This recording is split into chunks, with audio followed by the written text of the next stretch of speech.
एक बात अपने जीवन में सदा उतार करें। घर में अगर तुलसी का क्यारा है तो तुलसी महारानी हमें ये बता देती है कि हमारे घर में सुख आने वाला है कि दुख आने वाला है। जैसे शनि अपना प्रकोप दे रहा है या शनि उतर रहा है, ये किसी से पूछने की जरूरत नहीं पड़ती, अपने आप मालूम पड़ जाता है। कैसे? शनि कथा अगर आपने सुनी हो तो उसमें व्याख्यान आता है शनि कथा में, पांव की चप्पल बार बार टूट रही हो, कमर से नीचे जो वस्त्र पहने हो वो फट रहे हो, कहीं पजामा है, धोती है, आदि वस्त्र हैं, कपड़े हैं, वो अपने आप फट, आज के जमाने में तो फटे फटाए पहनते हैं लोग, फैशन। उसकी गारंटी नहीं है, उसका हम वर्णन नहीं कर, हम जब पहनते हम समझ जाते हैं इसको शनि तो ऑलरेडी लगा ही हुआ। जब उनका घुटना घुटनी सब फटा हुआ दिखता है तो उसमें लग जाता है कि शनि पहले से लग गया बापड़ा, उनके पहने से तो मालूम पड़े। शनि का नियम है, शनि कथा कहती है पांव की चप्पल बार बार टूट रही हो, घिस गई हो, बद्दी टूट रही हो, कुछ कर रही हो, और अगर कमर से नीचे जो वस्त्र पहने हो वो अपने आप फट रहे हो, समझ लेना कि शनि पांव से प्रवेश कर रहा, मतलब अपनी प्रखरता शनि दिखा रहा। किसी मंदिर में गए महाराज और वहां जाने पर चप्पल चली गई तो समझ लेना शनि की कुदृष्टि अब पड़ना बंद होना चालू हो गया। कितना सुंदर कहा है महाराज। जूता चप्पल आज के जमाने में तो फैशन हो गई साहब, घर की चप्पल अलग होती है, बाहर की चप्पल अलग होती है। लोग घर में चप्पल किचन तक में पहन के जाते हैं। अरे पानी ले जाओ सीओर से। रसोई घर में लोग चप्पल पहन कर जाते हैं, जहां भगवान का प्रसाद बन रहा है, जहां अन्नपूर्णा निवास कर रही है, और पूछो तो कह किचन की चप्पल है तो माथे पे रख लो। तुम अपनी मां को जरूर देखना है एक बार, वो बूढ़ी मां कितनी बार किचन में चप्पल पहन कर गई, मुझे जरूर फोन कर कर बताना। बूढ़ी मां रसोई घर में आज भी बिना चप्पल के जाती है, और बहुओं की कहीं एड़ी नहीं फट जाए, ठंड नहीं बैठ जाए, इसलिए ये रसोई घर तक में चप्पल पहन कर जाती है। सूर्य नारायण की कथा पढ़ना, शनि महाराज की कथा पढ़ना, और गरुड़ पुराण की कथा पढ़ना, जिन जिन कथाओं का हम व्याख्यान कर रहे हैं उसको पढ़ना जरूर हो। क्या लिखा है? घर के अंदर जब चप्पल जाती है, रोग, बीमारी, कष्ट, तकलीफ चालू हो जाती है। तुमने चप्पल क्यों पहनी? ठंड नहीं बैठ जाए, रोग नहीं बैठ जाए। घर के अंदर उतना बढ़ गया, एक कालीन बिछा दो, एक दरी बिछा दो, मोटा आसन बिछा दो, जिस पर तुम चल लो। जरूरी है कि कई कई लोगों को तो हमने ये भी देखा कि कालीन पर भी चप्पल पहन के चलते,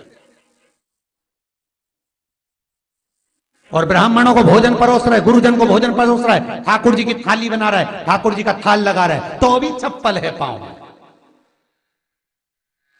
तेरा क्या होगा रे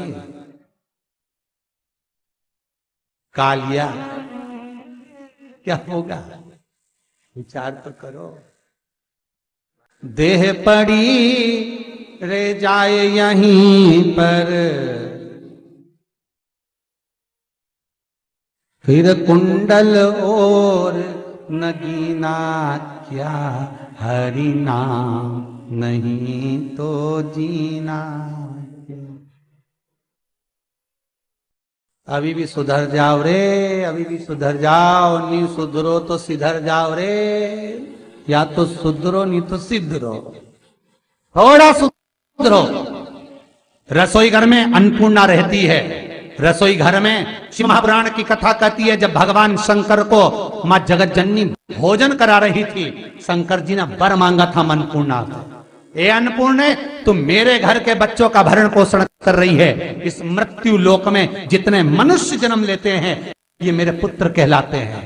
तो अन्नपूर्णा ने कहा, चिंता मत करना भोलेनाथ, जिस जगह पर एक स्त्री, बेटी, कन्या या घर की बहू या बूढ़ी मां भोजन बनाएगी, उस जगह पर मैं अन्नपूर्णा उसके शरीर में प्रवेश करूंगी। और वो रसोई घर नहीं होगा, वो मेरा और तुम्हारा मंदिर कहलाएगा। अब मंदिर में चप्पल पहनकर भोजन का निर्माण करना, ये श्रेष्ठता है। एक आसन पटक लो आप रसोई घर के अंदर, जिस आसन पे खड़े होकर आप भोजन बना लो। मोटा सा आसन रख लो, चप्पल की जरूरत ही नहीं। श्रीमद् भागवत कथा कर रही है, तुलसी का मात्र स्मरण। तो शनि अपनी दृष्टि बता देता है। शास्त्र कहता है जब घर के अंदर प्रवेश करने के, जब आप घर में प्रवेश करें तो एक कोने में चप्पल को उतार दें। बाहर जगह नहीं है तो घर के अंदर प्रवेश कर कर लेफ्ट में चप्पल को उतार दें, और 7 या 3 कदम के अंदर चप्पल उतर जाना चाहिए घर के अंदर भी।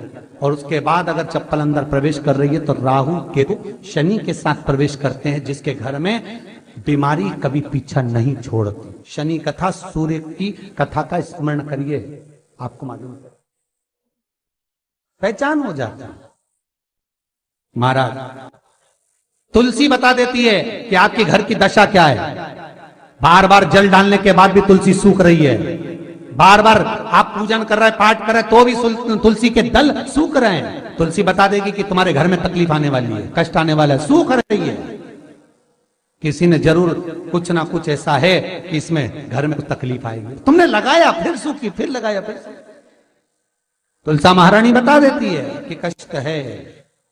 और जिस गमले की तुलसा घेर घमोर हो, फलित हो, आनंद में हो, तो उस घर में फिर दुख नहीं आता, समृद्धि खुद बढ़ती चली। जिन शंकर भगवान को आप जल चढ़ाते हो, जिन ठाकुर जी से आप लाड लड़ाते हो, जिन भगवान कृष्ण का आप स्मरण करते हो, राधा रानी का आप नाम जाप करते हो, जिस परमात्मा का आप भजन कर रहे हो, कीर्तन कर रहे हो, नाम जाप कर रहे हो, नाम स्मरण कर रहे हो, उससे तुम्हारा एक संबंध होना चाहिए, एक रिश्तेदारी होना चाहिए। और उससे जब तुम्हारा कोई संबंध रहेगा, उससे जब तुम्हारी कोई रिश्तेदारी रहेगी, तो उस रिश्तेदारी में जैसे ही आपके प्राण छूटे, और छूटते से ही आप जब गए, तो जाते ही आप कहोगे कि कृष्ण से मेरा ये संबंध है, वो मेरा पुत्र, वो मेरा भाई, वो मेरा बेटा, वो मेरा सगा, वो मेरा रिश्तेदार, वो मेरा कुटुंबी, वो मेरा पुत्र। जब कहोगे तो तुरंत प्रवेश हो जाए। महाराज भगवान से संबंध होना चाहिए। कई लोग भगवान को सवेरे से रिझाने बैठते हैं तो भगवान को बनी बनाई बात कहते हैं। ये पाठ कर लो, ये पाठ कर लो, ये पाठ कर लो, ये स्तुति कर लो, सारा बना बनाया। तुमने अपने दिल से कौन सी स्तुति गाई? तुमने अपने दिल से कौन सा भगवान को निवेदन करा, कौन सा नमन करा? बस सवेरे उठना है, नहाना है, भगवान के सामने जाना है, भगवान को नहलाना है, कपड़े पहनाना है, अगरबत्ती लगाना है, थोड़ा सा शक्कर का भोग लगाना। इतने सारे देवी देवता, शंकर जी, राम जी, गणेश जी, सारे देवता, और 2 खुरमा लेके आए, 1 बालूशाही लेके आई, 2 मठरी लेकर आ गए, 1 मठरी लेकर आ गए, और भगवान को इतनी सी कटोरी में रख दी। अब बोले, कई लोगों से पूछा, इतनी सी कटोरी में 1 मठरी, 1 खुरमा, और रोज मठरी खुरमा एक साथ नहीं रखती। वो तो आज दिन मठरी का भोग लगा दिया, कल खुरमे का लगाएगी, परसों गुजिया का, परसों पपड़िया का, कोई डब्बे में भरे भराए रखे, रख दिया। और 1 लड्डू रोज लगा देगी, इतना बड़ा। तो पूछा, इतना सा लड्डू और इतने सारे भगवान कैसे खाते होंगे? तो क्या भाव से। तो हमने कहा, तुम भगवान को क्यों? बहुत दुख है गुरु जी, बहुत